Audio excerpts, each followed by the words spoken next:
Welcome to this week's episode of Cooking with Connie. So we do a lot of chicken and we kind of get tired of just baking chicken. So this week I'm going to kind of show you how to do your own version of a shake and bake chicken, but we're going to do it a lot healthier. So we're going to do some Blue Diamond almond flour, and we're going to use some Parmesan cheese, and we're going to use seasonings. So what I normally do is I just take a gallon Ziploc bag. Makes it really easy. And I'm going to put my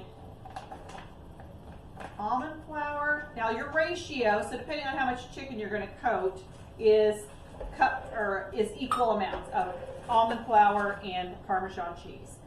So you can do that accordingly. And then you can also adjust your seasonings according to how much. Whoops. Well, we made a little bit of mess, but we'll get that cleaned up. All right.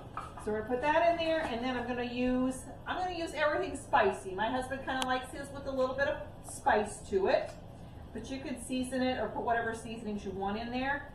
So for that cup, I'm gonna use about 2 teaspoons of the everything spicy, and then we're also gonna use the Flavor Guts cheese seasoning, and we'll put 2 teaspoons of that in there. But you could do whatever you want. You could do smoked paprika in it. You could use garlic. You could use whatever.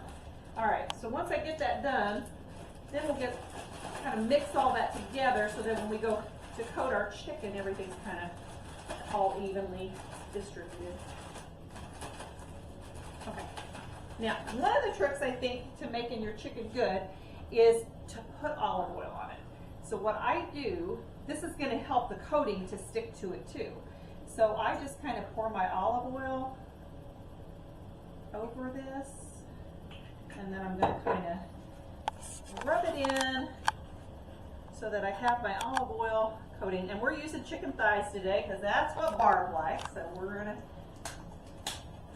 but you could do chicken breast, you could do a mix of whatever. All right, so all you got to do is put that in, shake it like you do your shake and bake. So we're calling this shake and bake chicken, and then kind of shake it to get the extra coating off. But you can see you got a nice coating on that chicken there. And then we're going to do all of these this way. I've got my oven set on 350 degrees, and we're going to bake it. And depending on what kind of chicken you're doing, how long it's going to take for it to bake in there. But we'll be back with the finished product so you can kind of check it out.